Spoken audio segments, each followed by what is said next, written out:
Welcome to the latest installment of a series that we like to call That Leslie Sound. In this series, we're going to attempt to cover every Leslie pedal on the used and the new market.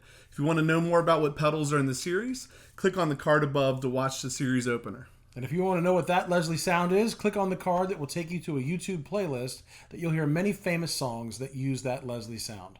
Welcome to the series.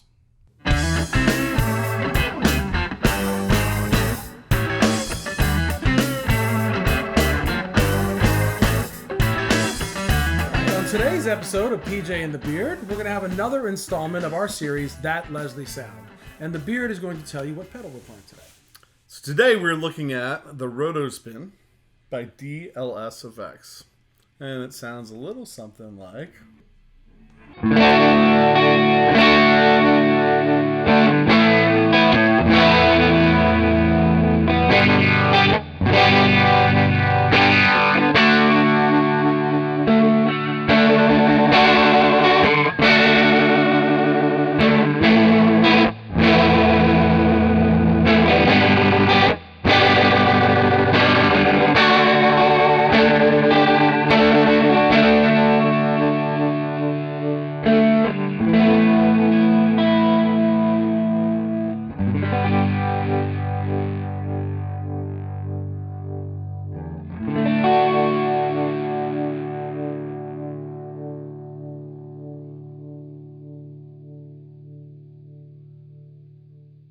So that's the RotoSPIN by DLS Effects.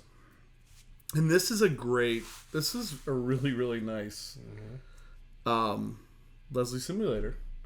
And so Dave at DLS Effects sent this over to us to help us out with the series. And we can't thank him enough for that. And I think we're just going to kind of jump into the sounds here. Features a little bit first. So we have a fast and a slow. Not every Leslie simulator has that. That, to me, is favorite part. Mm-hmm.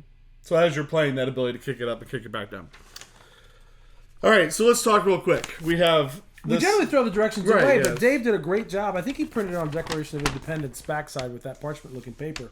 But great pictures and descriptions of each of the things. We normally toss those, not today. What we particularly liked about this is that he gives you some recommended settings. Mm-hmm. So we're pretty close. Yeah, very close to Dave's favorite setup, which is a fast ramp 122 style Leslie. Although I guess the point where we're not close to Dave is we did pull the ramp down. I wanted it to take a little bit longer. Right. Normally that on his he would have that as far as tweeter and bass rotor go. And we don't know exactly what Dave plays stylistically either. So as far as tweeter and bass rotor go, we have that. Right. So, slow speed, fast speed, I think is pretty self-explanatory. We've been doing enough of these Leslie pedals. If you watch the series, you're going to get that. We were talking earlier on whether it's worth the time to even go through that anymore. You get an idea where it is. One thing we noticed on Dave's recommended settings is that 1, 2, 3, 4 of the 6 had the recommending right there where they're at. Right. So we really, and we landed there too ourselves. We really like those. Ramp. So the ramp speed, how long it takes to ramp up or down between fast and slow speeds. You got the switch to go between two. Obviously you have the on-off bypass switch. We have an overdrive gain. So there's a little tiny knob here that's overdrive and an on-off. And we had that on. We had that on. We went back and forth on that a lot. It's real subtle. It's not an overdrive pedal, right? So if you're expecting to kick that on and have it sound like a tube screamer or something like that, you're going to be really disappointed. That's more probably going for more of the power amp section of a Leslie 122 because it would have a built-in power amp. But when you really push that and you let it wind up, it adds that kind of top-end drive to it, and this does too. So small sidebar, very small. Fender Deluxe, Hot Rod Deluxe on about 4. So there was already a little bit of breakup on the amp. So if you were hearing the breakup, most of it was the amp.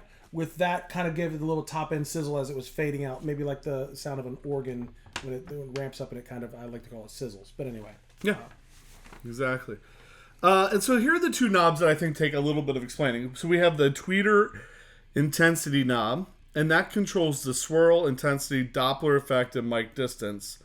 And then you have the Bass Rotor Level, which adjusts the bass rotor throb and blend to emulate various cabinet styles and mic distances.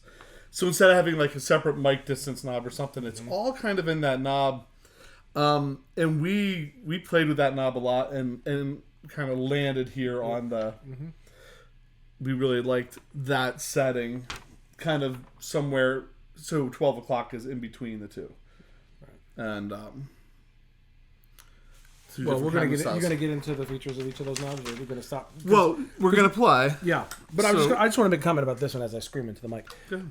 This one, you would think that as you go left, you're getting less bass, but you're really not. You're getting an overall more bass tone to the signal. The further to the right is isolating the bass speaker, which you might think would add a lot of low end. It doesn't necessarily. So it almost removes some of the top end, right? Right. So that was. I think that's why Dave has that in his setting, because it kind of brings a fatness to the pedal that you would think dialing it back would take some of the fatness out. It doesn't. But anyway, you probably hear that as we're turning knobs. Yeah, so we're going to do that. Yes. So I think what we're going to do is have Pat play. We have a little riff that we're trying to throw in every one of the videos in the series. He kind of can play that riff, and then that allows us to go through stuff. So let's do this. Let's take both knobs 50. We'll start with it slow, and I'll go through the tweeter intensity. We'll go all the way counterclockwise, 12 o'clock, and then noon, back to counterclockwise. Do the same with the bass. Then we'll kick it to the fast setting and do the same thing again. So we try to get them all kind of together so there's not a lot of pausing in between, so you can kind of watch the knobs and hear what's going on. It's our last minute tuning because I didn't tune with that tuner, but it's okay. On. It was on, so I took advantage of it. So, do you want to do... You want to do overdrive off? Reference tone. Overdrive off.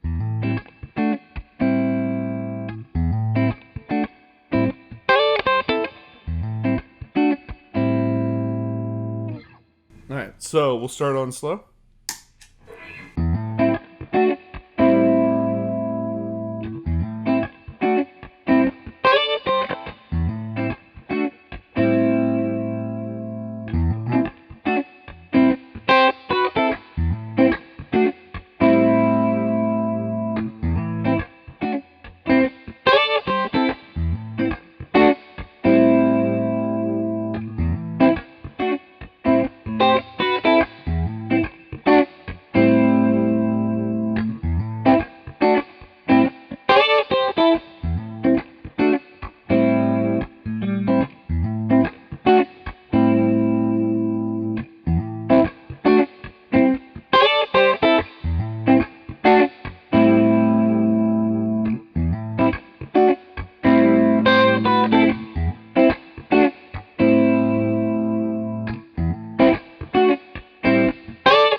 Lied a little bit about what I was going to do, but basically got it. Yeah, and we never exactly know how it's going to be on. And we didn't do the fast. So we should kind of do real quick through the fast. I'll try and move the knobs a little quicker, just so we can hear what that sounds like with the fast. Let's turn so the fast gets there quicker.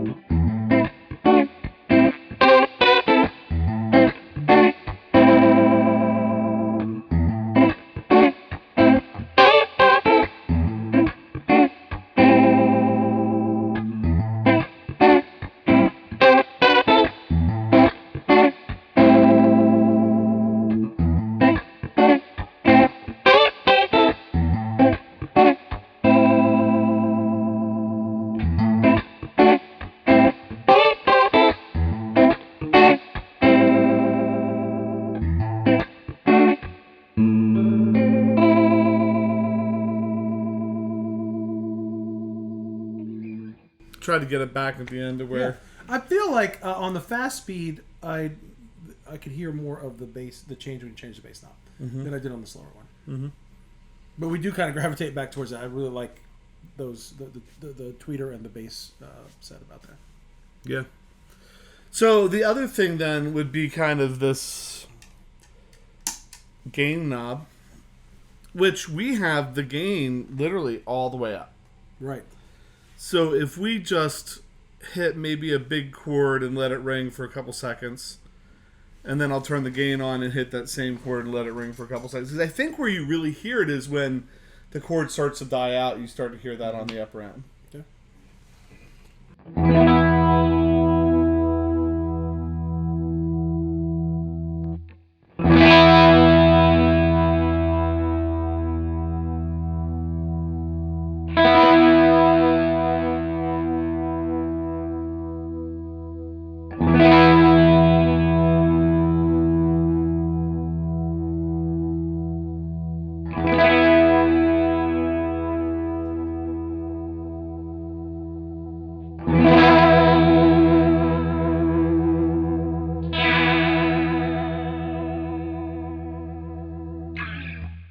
Yeah, I feel like you hear it.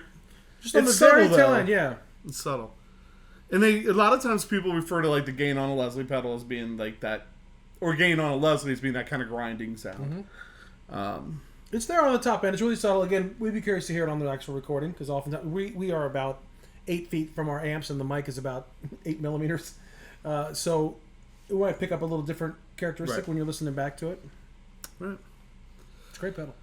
Yeah, I mean, that's the thing. Like, these are all great. Like, but they all have like kind of their own, I feel, flavor, character. One of the things, you know, and I've been, as we're going through this, thinking about what do I like in each one, like what's jumping out at me. I'm a fan of the kind of fast sound, but I gotta tell you, on this pedal, the slow, I think, just sounds amazing. You comment on that a lot when we were trying to just get it set up and plugged in, and yeah. So those couple chords I played in the beginning, just when you hit those, the kind of throb that it had underneath and the movement of it. And you do have, one thing that we did not mention on this is you have two outputs. You have an output A and output B. So output A is a little meatier, thicker, and then output B is supposed to be a little thinner, and then you can run them both at the same time, run stereo. And I think I leaned a little bit more towards output A. You leaned a little bit more towards... Yeah, it's weird. Other episodes I've talked about how I love a lot of low end and love all of that, and sometimes I get lost in the mix. So sometimes when I put it in the higher output or the brighter, I felt I could hear the characteristic of the pedal a little bit more. But I didn't dislike the sound of A. But when I started thinking through how are we going to feature this pedal, I'm like, maybe that shows it more, but it sounds great either way. Right. I don't know. And I think I went back to A because I wanted to have... Yeah, you did. Every time I put it in the other one, you're kind of like, without saying, there was a certain body language. It was like, could you put it in the other one, please? Yeah. Well, and it's not that it was personal bad. preference. I just like... Yeah. The thing I like with the slow one is that kind of beefy on the edge of breakup.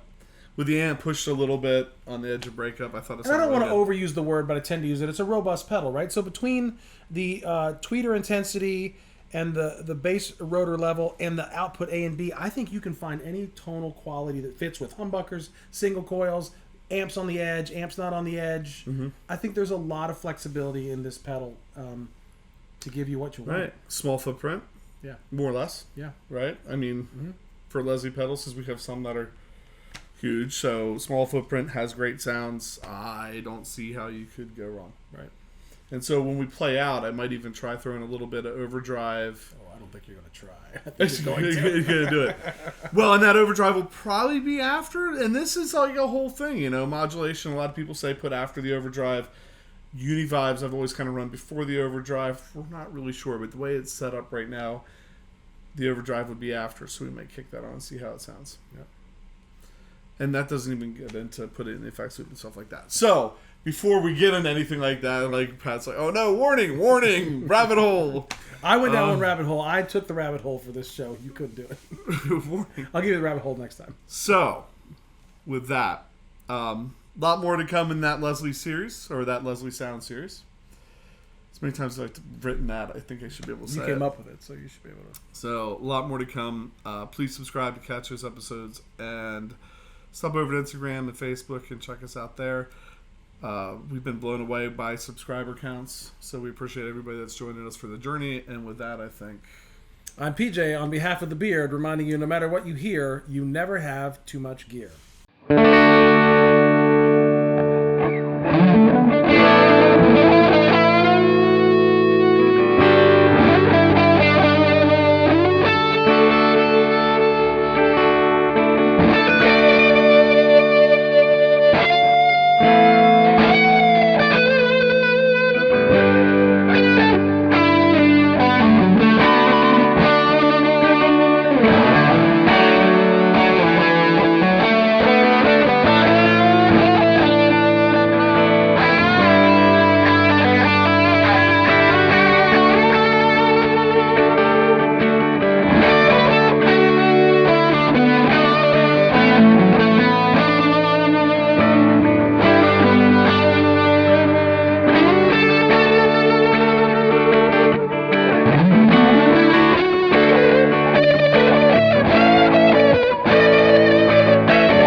I didn't know where I was going either. So Won't be the first time we ever made a mistake, but it'd be great to leave it in there. I can at least feel That sounded really good.